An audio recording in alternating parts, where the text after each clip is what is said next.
আগে বিয়েবাড়ি মানে এই রাধাবল্লভী কড়াইশুঁটির কচুরি মেনুতে কিন্তু এগুলো থাকতোই। সময়ের সাথে সাথে এগুলো কিন্তু প্রায় হারিয়ে গেছেই বলা যায়।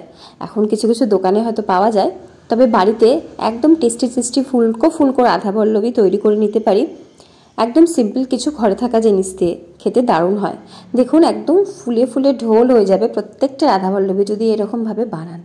আপনারা হয়তো অনেকেই বানান, তবে আমার পদ্ধতিতেও একদিন বানিয়ে দেখুন।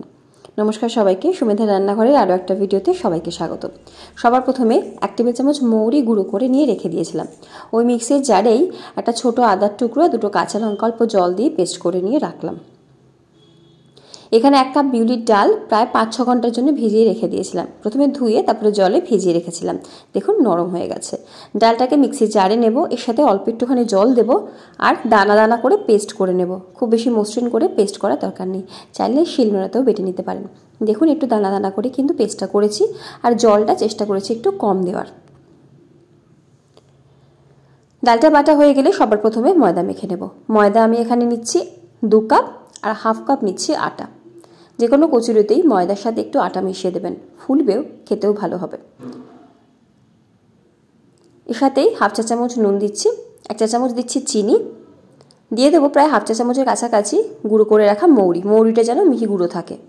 আর যে ডালের পেস্টটা করলাম 1 টেবিল চামচ ডাল, আর 2 থেকে 3 টেবিল চামচ মতো সাদা তেল দিচ্ছি। ময়ানটা ভালো মতো দিয়ে দেবো। তার সাথেই আদা কাঁচা লঙ্কার পেস্ট দিলাম অল্প একটুখানি, ওই ধরুন 1/4 চা চামচ। শুকনো উপকরণগুলো ভালো মতো মিশিয়ে নেব। তারপর অল্প অল্প করে উষ্ণ জলে মেখে নেব ময়দাটাকে এই সময় একটু টাইট করে মাখবো, কারণ রেস্টে থাকার ফলে কিন্তু একটু নরম হয়ে যাবে। এখন যদি নরম করে মাখি তো আরও নরম হয়ে যাবে, কচুরি তখন কিন্তু ফুলবে না। 1 কাপ জল নিয়েছিলাম, সম্পূর্ণটা কিন্তু লাগেনি। তো এখানে ময়দাটাকে প্রায় মাখার পরে 6 থেকে 7 মিনিট ভালো মতো ঠেসে নিয়েছি। অল্প একটুখানি সাদা তেল লাগিয়ে ঢাকা দিয়ে রেখে দেবো রেস্টের জন্য। পুরটা রেডি করে নেব। কড়াইতে নিয়ে নিচ্ছে সাদা তেল 1 টেবিল চামচ মতো। তেলটা গরম হয়ে গেলে এখানে দিয়ে দেবো কালো জিরে 1/2 চা চামচ পরিমাণে, 1/2 চা চামচের একটু বেশি দিচ্ছি হিং। রাধাবল্লভীতে দেখবেন হিংয়ের গন্ধটা বেশ ভালো লাগে, যদি অপছন্দ থাকে অল্প দিতে পারেন। 30 সেকেন্ড মতো ফোড়নটা একটু নেড়ে ছেড়ে আদা কাঁচা লঙ্কার পেস্টটা দিচ্ছি। লো ফ্লেমে রেখে দিয়েছি। এই সময় দিয়ে দেবো মৌরি গুঁড়ো আর জিরে গুঁড়ো। মৌরি গুঁড়ো প্রায় আমি 1 চা চামচ দিচ্ছি, আর দিচ্ছি জিরে গুঁড়ো 1/2 চা চামচ পরিমাণে। মোটামুটি 1 টেবিল চামচ মতো মৌরি আমি শুকনো খোলায় ভেজে গুঁড়ো করে রেখেছিলাম, সেই সম্পূর্ণটাই কিন্তু ব্যবহার করলাম এখানে। আর ময়দা মাখার সময় এখানে দিয়ে দিতে হবে প্রায় 1 চা চামচের কাছাকাছি চিনি আর স্বাদ মতো নুন। অল্প একটু জল দিয়ে মশলাটাকে কষিয়ে নেব। মশলা ভালো মতো কষানো হয়ে গেলে বেটে রাখা ডালের পেস্টটা দিয়ে দিচ্ছি। দেখতেই পাচ্ছেন আমি কিন্তু একটু ঘন করে ডালের পেস্টটা করেছি, অল্প জল ব্যবহার করে। ডালটাকে ভালো মতো মশলার সাথে মিশিয়ে নিয়ে একদম মিডিয়াম টু লো ফ্লেমে রেখে অনবরত নাড়াচাড়া করে নিতে হবে যতক্ষণ না একদম শুকনো হয়ে যাচ্ছে। যখন এই জলটা বেশ শেষ হয়ে যাবে, বেশ শুকিয়ে যাবে, তখন একবার একটু নুন চিনির টেস্টটা করে নেবেন। তারপরে প্রয়োজন মতো অ্যাডজাস্ট করে নিতে পারেন। একদম ড্রাই করে নিতে হবে পুরটাকে।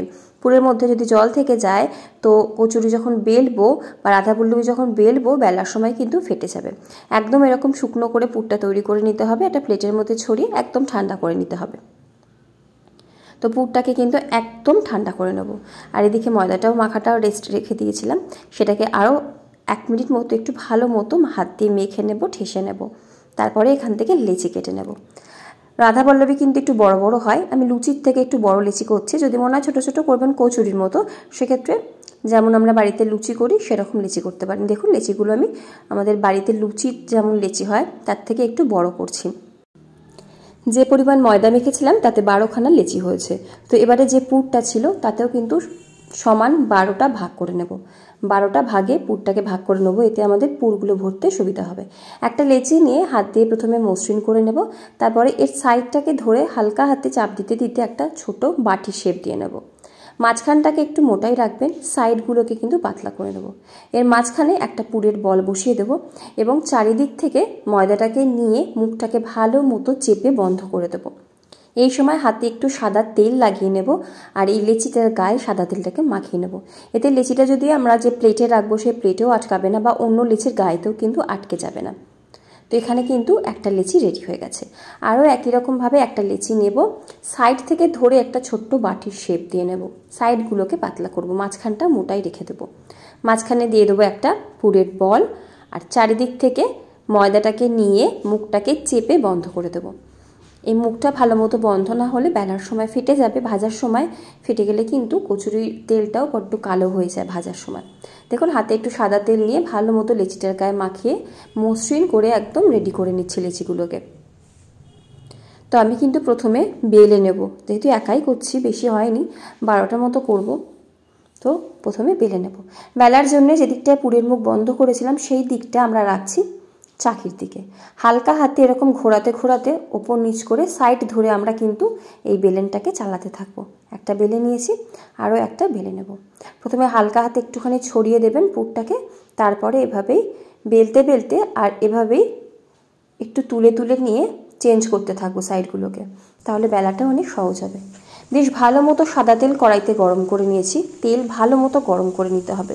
গরম গরম তেলের মধ্যে এক একটা করে রাধাবল্লভী ছাড়বো। দেখুন একদম গোল গোল কিন্তু ফুলে উঠবে। উল্টিয়ে পাল্টিয়ে একটু লালচে করে ভেজে নেব। রাধাবল্লভী একটু কড়া ভাজা হয়। একটা ভাজা হয়ে গেল, আরও কিন্তু এখানে বাকিগুলো ভেজে নেব। খেয়াল রাখতে হবে তেলটা যেন ভালো গরম থাকে। তেল ঠান্ডা হয়ে গেলে ফুলবেও না আর বড্ড বেশি তেল টেনে নেবে। হালকা হাতে ছান্তাটাকে দিয়ে একটু চাপ দিলেই কিন্তু দেখবেন খুব সুন্দরভাবে রাধাবল্লভীগুলো ফুলে উঠবে। সব কটাই আমি একে একে ভেজে নিয়ে টিস্যু পেপারে রেখে একটু তেলটাকে ছড়িয়ে নেব। ছোলার ডাল হোক বা আলুর দম হোক সার্ভ করতে পারেন রাধাবল্লভী। তো এবারে কিন্তু একটা রাধাবল্লভী ভেতর থেকে আমি দেখাচ্ছি। পুরটা কত সুন্দরভাবে ছড়িয়ে গেছে, আর পুরটা কিন্তু ভালো মতোই দিয়েছি। একদম গরম, হাতে কিন্তু বেশ তাপও আসছে। তৈরি হয়ে গেল রাধাবল্লভী। এভাবে একবার বানিয়ে জানাবেন কেমন লাগলো। ভিডিও ভালো লাগলে লাইক, কমেন্ট, শেয়ার, সাবস্ক্রাইব করে পাশে থাকবেন। আর যদি খারাপ লাগে তাও জানাবেন কেন খারাপ লাগলো। আজকে এই অবধি, দেখা হচ্ছে অন্য কোনো ভিডিওতে। সকলে ভালো থাকুন, সুস্থ থাকুন, হাসি খুশি থাকুন। ধন্যবাদ।